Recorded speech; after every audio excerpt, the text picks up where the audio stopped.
ਓਮ ਸ਼ਾਂਤੀ। ਅੱਜ 10/6/2023 ਦੀ ਬਾਣੀ ਹੈ। ਬਾਬਾ ਆਖਦੇ ਨੇ, ਮਿੱਠੇ ਬੱਚੇ, ਆ ਸ਼ਰੀਰੀ ਬਣਨ ਦੀ ਡਰਿਲ ਨੰਬਰ 1 ਡਰਿਲ ਹੈ।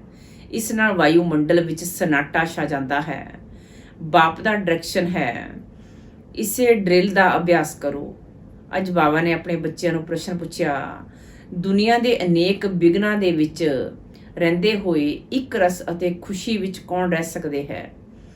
ਅੱਜ ਬਾਬਾ ਦਾ ਉੱਤਰ ਹੈ, ਜੋ ਕਿਸੇ ਵੀ ਵਿਘਨ ਦੀ ਪਰਵਾਹ ਨਹੀਂ ਕਰਦੇ। ਤੁਹਾਡੇ ਦੁਸ਼ਮਣ ਤਾਂ ਅਨੇਕ ਹੈ, ਵਿਘਨ ਪਾਉਣਗੇ, ਕਲੰਕ ਲਗਾਉਣਗੇ, ਗਾਲਾਂ ਕੱਢਣਗੇ, ਪਰ ਯਾਦ ਰਹੇ ਕਿ ਕਲੰਕ ਲੱਗਣ ਨਾਲ ਹੀ ਤੁਸੀਂ ਕਲਗੀਧਰ ਬਣਦੇ ਹੋ। ਕਹਿੰਦੇ ਹੈ, ਸ਼੍ਰੀ ਕ੍ਰਿਸ਼ਨ ਨੇ ਚੌਥ ਦਾ ਚੰਦਰਮਾ ਦੇਖਿਆ, ਇਸ ਲਈ ਉਸ ਦੇ ਕਲੰਕ ਲੱਗੇ, ਪਰ ਹੁਣ ਤੁਸੀਂ ਬੱਚਿਆਂ ਦੇ ਬਹੁਤ ਕਲੰਕ ਲੱਗਦੇ ਹੈ। ਅੰਤ ਵਿੱਚ ਤੁਸੀਂ ਕਹੋਗੇ, ਹੇ ਭਾਰਤ ਵਾਸੀਓ, ਦੇਖੋ ਤੁਸੀਂ ਬਹੁਤ ਕਲੰਕ ਲਗਾਏ ਅਤੇ ਅਸੀਂ ਹੁਣ ਕਲਗੀਧਰ ਬੰਦੇ ਹਾਂ। ਓਮ ਸ਼ਾਂਤੀ। ਬੱਚਿਆਂ ਪ੍ਰਤੀ ਸ਼ਿਵ ਬਾਬਾ ਦਾ ਫਰਮਾਨ ਹੈ। ਸ਼ਿਵ ਬਾਬਾ ਕਹਿੰਦੇ ਹੈ, ਮੈਂ ਡਰਿਲ ਟੀਚਰ ਹਾਂ ਨਾ। ਕਹਿੰਦੇ ਹੈ, ਆ ਸ਼ਰੀਰੀ ਭਵ। ਬੱਚੇ ਧਰਮ ਵਿੱਚ ਟਿਕ ਜਾਓ, ਮਨ ਮਨਾ ਭਵ, ਮਮੇ ਕਮ ਯਾਦ ਕਰੋ। ਇਹ ਤਾਂ ਜਾਣਦੇ ਹੋ ਹੁਣ ਧਰਮ ਦੀ ਗਲਾਨੀ ਹੈ। ਗੀਤਾ ਵਿੱਚ ਹੈ, ਜਦਾ ਜਦਾ ਹੀ ਧਰਮਸਯ। ਇਹ ਸ਼ਲੋਕ ਜਨਮ ਜਨਮੰਤਰ ਅਸੀਂ ਗਾਉਂਦੇ ਆਏ ਹਾਂ। ਜਦੋਂ ਤੋਂ ਭਗਤੀ ਮਾਰਗ ਸ਼ੁਰੂ ਹੋਇਆ, ਗੀਤਾ ਦਾ ਪਾਠ ਕਰਦੇ ਆਏ ਹੈ, ਸ਼ਿਵ ਬਾਬਾ ਦੀ ਪੂਜਾ ਕਰਦੇ ਆਏ ਹੈ। ਉਹੀ ਸ਼ਿਵ ਬਾਬਾ ਹੁਣ ਕਹਿੰਦੇ ਹੈ, ਮਮੇ ਕਮ ਯਾਦ ਕਰੋ। ਤੁਹਾਡੇ ਤੇ ਫਿਰ ਤੋਂ ਮਾਇਆ ਦਾ ਪਰਛਾਇਆ ਪੈ ਗਿਆ ਹੈ। ਹੁਣ ਮੈਂ ਆਇਆ ਹਾਂ ਮਾਇਆ ਤੇ ਜਿੱਤ ਪਹਿਨਾਣ ਦੇ ਲਈ, ਇਸ ਲਈ ਮਨ ਮਨਾ ਭਵ, ਕਿਉਂਕਿ ਤੁਹਾਨੂੰ ਵਾਪਿਸ ਜਾਣਾ ਹੈ ਮੇਰੇ ਪਰਮ ਧਾਮ ਵਿੱਚ। ਜੇਕਰ ਸ਼੍ਰੀ ਕ੍ਰਿਸ਼ਨ ਹੁੰਦਾ ਤਾਂ ਕਹਿੰਦੇ ਮਧਿਆ ਜੀ ਭਵ। ਸ਼੍ਰੀ ਕ੍ਰਿਸ਼ਨ ਨੂੰ ਕ੍ਰਿਸ਼ਨਪੁਰੀ ਵਿੱਚ ਯਾਦ ਕਰੋ।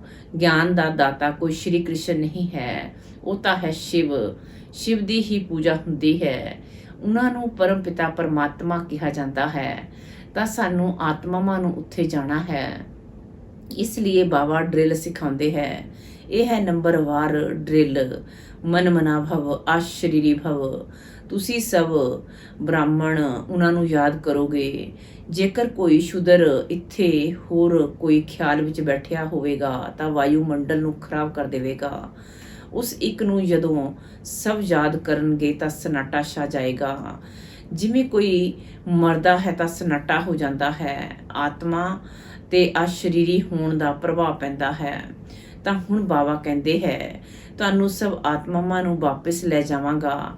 ਕਾਲ ਤਾਂ ਇੱਕ ਆਤਮਾ ਨੂੰ ਲੈ ਜਾਂਦਾ ਹੈ। ਮੈਂ ਤਾਂ ਕਾਲਾਂ ਦਾ ਕਾਲ ਹਾਂ। ਮੈਂ ਸਭ ਨੂੰ ਵਾਪਿਸ ਲੈਣ ਆਇਆ ਹਾਂ ਅਤੇ ਮੈਂ ਆਉਂਦਾ ਹਾਂ ਸਧਾਰਨ ਬ੍ਰਹਮਾ ਤਨ ਵਿੱਚ। ਮੈਂ ਮਨੁੱਖ ਸ੍ਰਿਸ਼ਟੀ ਦਾ ਬੀਜ ਰੂਪ ਹਾਂ। ਮੈਂ ਹੀ ਗੀਤਾ ਸੁਣਾਈ ਸੀ। ਦੇਖੋ ਤੁਹਾਡੇ ਤੇ ਹੁਣ ਕਲਸ਼ ਰੱਖਿਆ ਹੈ ਨਾ। ਸ਼੍ਰੀ ਕ੍ਰਿਸ਼ਨ ਦੀਆਂ ਗੋਪੀਆਂ ਨੂੰ ਵੀ ਕਲਸ਼ ਦਿਖਾਉਂਦੇ ਹੈ। ਕਹਿੰਦੇ ਹੈ, ਸ਼੍ਰੀ ਕ੍ਰਿਸ਼ਨ ਨੇ ਮਟਕੀ ਤੋੜੀ। ਹੁਣ ਉਹ ਮਟਕੀ ਕਿਸ ਦੀ? ਤੁਹਾਡੇ ਸਿਰ ਤੇ ਜੋ ਵਿਕਾਰਾਂ ਦੀ ਮਟਕੀ ਹੈ ਉਹਨਾਂ ਨੂੰ ਤੋੜਦੇ ਹੈ ਅਤੇ ਗਿਆਨ ਅੰਮ੍ਰਿਤ ਦਾ ਕਲਸ਼ ਦਿੰਦੇ ਹੈ। ਬਾਕੀ ਸਤਜੁਗ ਵਿੱਚ ਇਵੇਂ ਦੀ ਥੋੜੀ ਕੋਈ ਗੱਲ ਹੋ ਸਕਦੀ ਹੈ। ਗੋਪੀਆਂ ਤੁਸੀਂ ਹੋ। ਗੋਪੀ ਬੱਲਭ ਦੀ ਗੋਪੀਆਂ ਤੇ ਜੋ ਜ਼ਹਿਰ ਦਾ ਕਲਸ਼ ਸੀ ਉਹ ਫੋੜ ਗਿਆਨ ਅੰਮ੍ਰਿਤ ਦਾ ਕਲਸ਼ ਰੱਖਦੇ ਹੈ। ਤਾਂ ਇਸ ਵਿੱਚ ਬੁੱਧੀ ਬਹੁਤ ਵਧੀਆ ਚਾਹੀਦੀ ਹੈ, ਤਾਂ ਹੀ ਧਾਰਨਾ ਹੋ ਸਕੇਗੀ। ਗੋਪੀਆਂ ਦਾ ਬੱਲਭ ਬਾਪ ਤਾਂ ਹੈ ਸ਼ਿਵ ਬਾਬਾ। ਸ਼੍ਰੀ ਕ੍ਰਿਸ਼ਨ ਨੂੰ ਬੱਲਭ ਨਹੀਂ ਕਹਿ ਸਕਦੇ। ਲਿਖਿਆ ਹੈ ਕਿ ਗੋਪੀਆਂ ਨੂੰ ਭਜਾਇਆ। ਹੁਣ ਬਾਪ ਥੋੜੇ ਹੀ ਭਜਾਏਗਾ, ਇਹ ਤਾਂ ਕਾਇਦਾ ਨਹੀਂ ਹੈ। ਬਾਬਾ ਸਮਝਾਉਂਦੇ ਹੈ, ਜਦੋਂ ਕੋਈ ਮਹਾਤਮਾ ਕਹੇ ਕਿ ਸ਼ਿਵੋਮ ਦਾ ਕਹੋ ਕਿ ਇੱਕ ਪਾਸੇ ਤੇ ਕਹਿੰਦੇ ਹੋ ਉਹ ਮਹਾਤਮਾ ਜਾਨੀ ਮਹਾਨ ਆਤਮਾ, ਫਿਰ ਆਪਣੇ ਨੂੰ ਪਰਮਾਤਮਾ ਮਤਲਬ ਸ਼ਿਵੋਮ ਕਿਉਂ ਕਹਿੰਦੇ ਹੋ? ਮਹਾਨ ਆਤਮਾ ਤੇ ਪਵਿੱਤਰ ਆਤਮਾ ਠਹਿਰੇ। ਇਹ ਰਾਜ ਸਮਝਾਉਣਾ ਹੈ। ਇਸ ਨੂੰ ਗਿਆਨ ਦਾ ਧਰਮ ਯੁੱਧ ਕਿਹਾ ਜਾਂਦਾ ਹੈ। ਉਹਨਾਂ ਦੇ ਕੋਲ ਹੈ ਸ਼ਾਸਤਰਾਂ ਦੀ ਮੱਤ ਅਤੇ ਤੁਹਾਡੇ ਕੋਲ ਹੈ ਸ਼੍ਰੀਮਤ। ਬਾਵਾ ਕਹਿੰਦੇ ਹੈ, ਮੈਂ ਆਉਂਦਾ ਹੀ ਹਾਂ ਜਦੋਂ ਰਾਜਯੋਗ ਸਿਖਾਉਣਾ ਹੈ। ਭਾਰਤ ਦੇ ਉੱਪਰ ਹੀ ਇਹ ਸਾਰਾ ਖੇਡ ਹੈ। ਹੀਰੋ ਹੀਰੋਇਨ ਦਾ ਪਾਰਟ ਭਾਰਤ ਵਾਸੀਆਂ ਨੂੰ ਮਿਲਿਆ ਹੋਇਆ ਹੈ।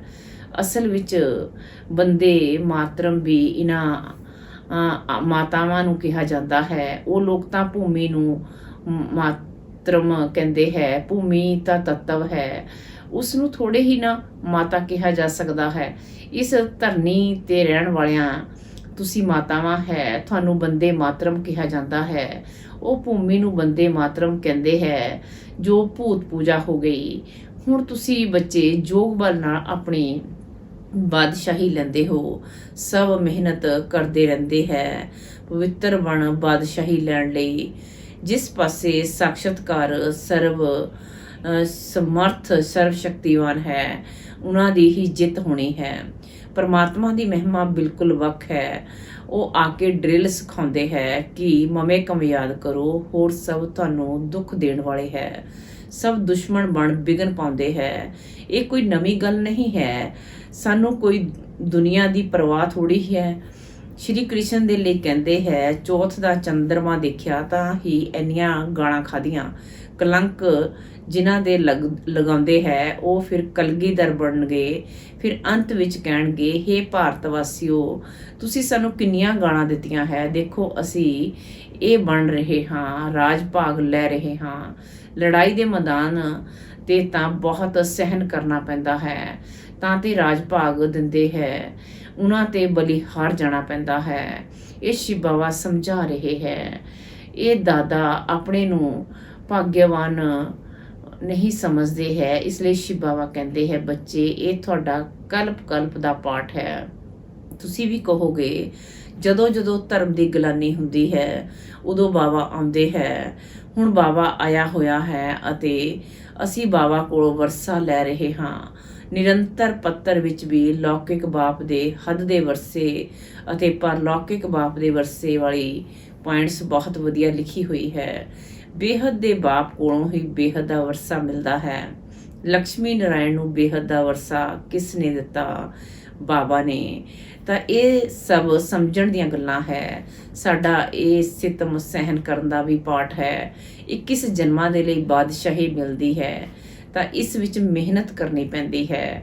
ਗਾਇਆ ਵੀ ਜਾਂਦਾ ਹੈ, son shows father, students shows teacher. ਹੁਣ ਤੁਹਾਡਾ ਰੀਅਲ ਪਾਰਟ ਹੈ, ਤੁਸੀਂ ਸਮਝਾ ਸਕਦੇ ਹੋ। ਉਹੀ ਸਾਡਾ ਬਾਪ ਟੀਚਰ ਸਤਿਗੁਰੂ ਹੈ। ਉਹੀ ਮਨੁੱਖ ਸ੍ਰਿਸ਼ਟੀ ਦਾ ਬੀਜ ਰੂਪ ਰਚయిਤਾ ਹੈ। ਸਭ ਜੀਵ ਆਤਮਾਵਾਂ ਦਾ ਬਾਪ ਹੈ। ਉਹਨਾਂ ਨੂੰ ਸਰਵਿਆਪੀ ਕਿਵੇਂ ਕਹਾਂਗੇ? ਬਾਪ ਤਾਂ ਉੱਪਰ ਰਹਿਣ ਵਾਲਾ ਹੈ, ਤਾਂ ਹੀ ਤਾਂ ਦੁੱਖ ਵਿੱਚ ਉਹਨਾਂ ਨੂੰ ਯਾਦ ਕਰਦੇ ਹੈ। ਉਹ ਆਂਦੇ ਉਦੋਂ ਹੈ ਜਦੋਂ ਧਰਮ ਦੀ ਗਲਾਨੀ ਹੁੰਦੀ ਹੈ। ਬਾਬਾ ਕਹਿੰਦੇ ਹੈ, ਸਾਡੀ ਜਨਮ ਭੂਮੀ ਭਾਰਤ ਦੇ ਰਹਿਵਾਸੀ ਜਦੋਂ ਦੁਖੀ ਹੁੰਦੇ ਹੈ ਉਦੋਂ ਮੈਨੂੰ ਆਣਾ ਪੈਂਦਾ ਹੈ। ਪਰਮਾਤਮਾ ਦੀ ਜਨਮ ਭੂਮੀ ਭਾਰਤ ਹੈ। ਇਹ ਅੱਖਰ ਕਿਸੇ ਦੇ ਮੁਖ ਤੋਂ ਕਦੇ ਨਿਕਲੇਗਾ ਨਹੀਂ। ਜੇਕਰ ਸਭ ਪਰਮਾਤਮਾ ਹੋਣ ਤਾਂ ਸਭ ਦੀ ਜਨਮ ਭੂਮੀ ਭਾਰਤ ਹੋਵੇਗੀ। ਬਾਬਾ ਕਹਿੰਦੇ ਹੈ, ਸਭ ਪ੍ਰੀਸੈਪਟਰਾਂ ਨੂੰ ਵੀ ਮੈਂ ਮੁਕਤੀ ਧਾਮ ਲੈ ਜਾਂਦਾ ਹਾਂ। ਜਦੋਂ ਉਹਨਾਂ ਨੂੰ ਇਹ ਪਤਾ ਲੱਗੇ ਕਿ ਸਾਨੂੰ ਮੁਕਤੀ ਦੇਣ ਵਾਲਾ ਬਾਬਾ ਹੈ, ਉਹ ਭਾਰਤ ਵਿੱਚ ਜਨਮ ਲੈਂਦੇ ਹੈ ਤਾਂ ਭਾਰਤ ਬਹੁਤ ਵੱਡਾ ਭਾਰੀ ਤੀਰਥ ਬਣ ਜਾਏ।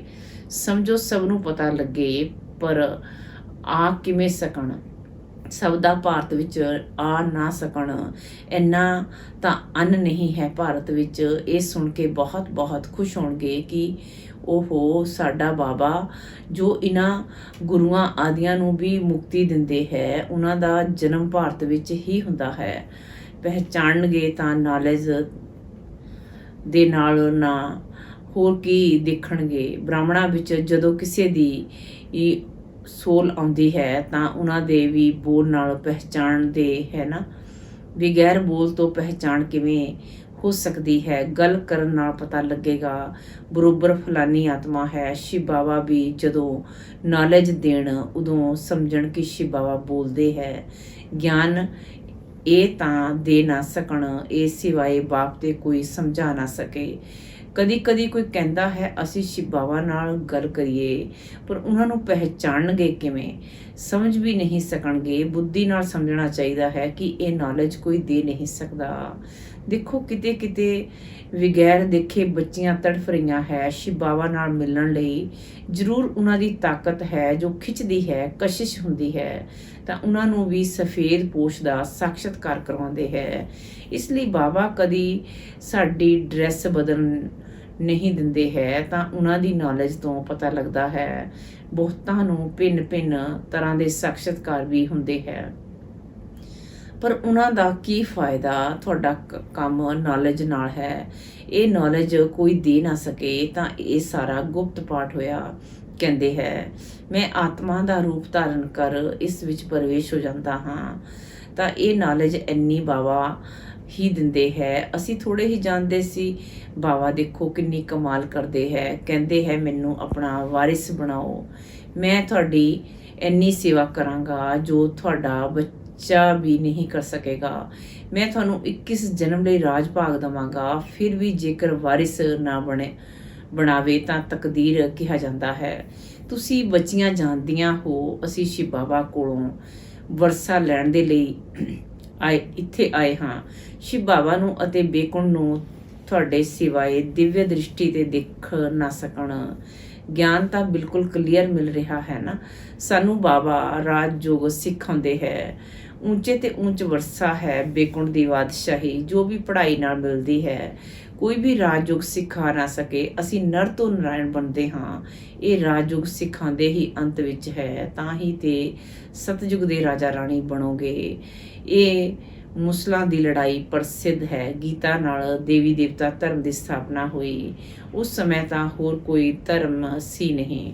ਉਹ ਸਭ ਕਿੱਥੋਂ ਗਏ, ਵਿਨਾਸ਼ ਹੋਏ। ਬਿਲਕੁਲ ਸਹਿਜ ਗੱਲ ਹੈ। ਟ੍ਰੇਨ ਵਿੱਚ ਤਾਂ ਤੁਸੀਂ ਬੱਚੇ ਬਹੁਤ ਸਰਵਿਸ ਕਰ ਸਕਦੇ ਹੋ, ਫਿਰ ਵੀ ਪ੍ਰਜਾ ਤਾਂ ਬਣ ਜਾਏਗੀ। ਗੱਡੀ ਦਾ ਡੱਬਾ ਹੀ ਤੁਹਾਡੀ ਪ੍ਰਜਾ ਬਣ ਜਾਏਗੀ। ਬੈਠ ਕੇ ਸੁਣਾਓਗੇ ਤਾਂ ਉਹਨਾਂ ਨੂੰ ਬਹੁਤ ਵਧੀਆ ਲੱਗੇਗਾ। ਲਿਟਰੇਚਰ ਹੱਥ ਵਿੱਚ ਹੋਣਾ ਚਾਹੀਦਾ ਹੈ, ਨਾਲ ਲਾਡਲਾ ਸ਼੍ਰੀ ਕ੍ਰਿਸ਼ਨ ਵੀ ਹੋਣਾ ਚਾਹੀਦਾ ਹੈ। ਅੱਛਾ, ਮਿੱਠੇ ਮਿੱਠੇ ਸਿੱਕੀ ਲਦੇ ਬੱਚਿਆਂ ਪ੍ਰਤੀ ਮਾਤਾ ਪਿਤਾ ਬਾਪ ਦਾਦਾ ਦਾ ਯਾਦ ਪਿਆਰ ਅਤੇ ਗੁੱਡ ਮਾਰਨਿੰਗ। ਰੂਹਾਨੀ ਬਾਪ ਦੀ ਰੂਹਾਨੀ ਬੱਚਿਆਂ ਨੂੰ ਨਮਸਤੇ। ਧਾਰਨਾ ਲਈ ਮੁੱਖ ਸਾਰ ਨੰਬਰ 1 ਪਰ 21 ਜਨਮਾਂ ਦੀ ਤਕਦੀਰ ਬਣਾਉਣ ਦੇ ਲਈ ਸ਼ਿਵ ਬਾਬਾ ਨੂੰ ਆਪਣਾ ਵਾਰਿਸ ਬਣਾਉਣਾ ਹੈ। ਹਰ ਕਰਮ ਵਿੱਚ ਬਾਪ ਟੀਚਰ ਸਤਿਗੁਰੂ ਤਿੰਨਾਂ ਦਾ ਸ਼ੋਅ ਕਰਨਾ ਹੈ। ਨੰਬਰ 2 ਗਿਆਨ ਕਲੀਅਰ ਮਿਲ ਰਿਹਾ ਹੈ, ਇਸ ਲਈ ਸਾਖਸ਼ਾਤਕਾਰ ਦੀ ਆਸ ਨਹੀਂ ਰੱਖਣੀ ਹੈ। ਸਾਖਸ਼ਤ ਸਰਵ ਸਮਰਥ ਬਾਪ ਸਾਡੇ ਨਾਲ ਹੈ, ਇਸ ਲਈ ਵਿਘਨਾਂ ਤੋਂ ਘਬਰਾਉਣਾ ਨਹੀਂ ਹੈ। ਵਰਦਾਨ ਹੈ ਅੱਜ ਦਾ। ਮੇਰਾ ਬਾਬਾ ਦੀ ਸਮ੍ਰਿਤੀ ਸਵਰੂਪ ਦੁਆਰਾ ਸਮਰਥੀ ਦਾ ਅਧਿਕਾਰ ਪ੍ਰਾਪਤ ਕਰਨ ਵਾਲੇ ਸਮਰਥ ਆਤਮਾ ਭਵ। ਮੇਰਾ ਬਾਬਾ ਦੀ ਸਮ੍ਰਿਤੀ ਸਵਰੂਪ ਦੁਆਰਾ ਸਮਰਥੀਆਂ ਦਾ ਅਧਿਕਾਰ ਪ੍ਰਾਪਤ ਕਰਨ ਵਾਲੇ ਸਮਰਥ ਆਤਮਾ ਭਵ। ਅੱਜ ਬਾਬਾ ਆਖਦੇ ਨੇ ਕਲਪ ਪਹਿਲੇ ਦੀ ਸਮ੍ਰਿਤੀ ਆਉਂਦੇ ਹੀ ਬੱਚੇ ਕਹਿੰਦੇ ਹੈ ਤੁਸੀਂ ਮੇਰੇ ਹੋ, ਅਤੇ ਬਾਬਾ ਕਹਿੰਦਾ ਤੁਸੀਂ ਮੇਰੇ ਹੋ। ਇਸ ਮੇਰੇਪਨ ਦੀ ਸਮ੍ਰਿਤੀ ਨਾਲ ਨਵਾਂ ਜੀਵਨ ਨਵਾਂ ਜਹਾਨ ਮਿਲ ਗਿਆ ਅਤੇ ਸਦਾ ਦੇ ਲਈ ਮੇਰਾ ਬਾਬਾ ਇਸ ਸਮ੍ਰਿਤੀ ਸਰੂਪ ਵਿੱਚ ਟਿਕ ਗਏ। ਇਸੇ ਸਮ੍ਰਿਤੀ ਦੇ ਰਿਟਰਨ ਵਿੱਚ ਸਮਰਥੀ ਸਰੂਪ ਬਣ ਗਏ। ਜੋ ਜਿੰਨਾ ਸਮ੍ਰਿਤੀ ਵਿੱਚ ਰਹਿੰਦਾ ਹੈ ਉਹਨਾਂ ਨੂੰ ਸਮਰਥੀਆਂ ਦਾ ਅਧਿਕਾਰ ਪ੍ਰਾਪਤ ਹੁੰਦਾ ਹੈ।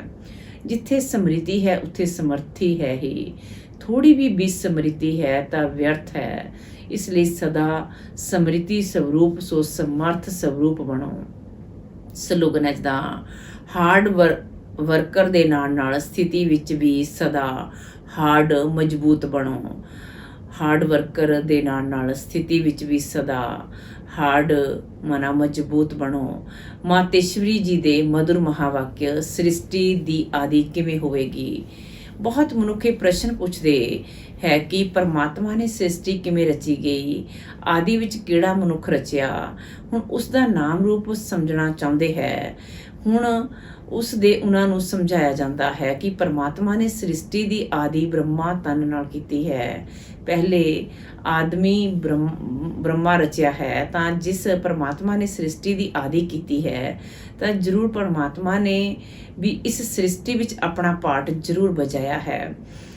ਹੁਣ ਪਰਮਾਤਮਾ ਨੂੰ ਕਿਵੇਂ ਪਾਰਟ ਵਜਾਇਆ? ਪਹਿਲੇ ਤਾਂ ਪਰਮਾਤਮਾ ਨੇ ਸ੍ਰਿਸ਼ਟੀ ਨੂੰ ਰਚਿਆ, ਉਸ ਵਿੱਚ ਵੀ ਪਹਿਲੇ ਬ੍ਰਹਮਾ ਨੂੰ ਰਚਿਆ, ਤਾਂ ਗੋਇਆ ਪਹਿਲੇ ਬ੍ਰਹਮਾ ਨੂੰ ਰਚਿਆ, ਤਾਂ ਬ੍ਰਹਮਾ ਦੀ ਪਵਿੱਤਰ ਆਤਮਾ ਹੋਈ, ਉਹੀ ਜਾ ਕੇ ਸ਼੍ਰੀ ਕ੍ਰਿਸ਼ਨ ਬਣੀ।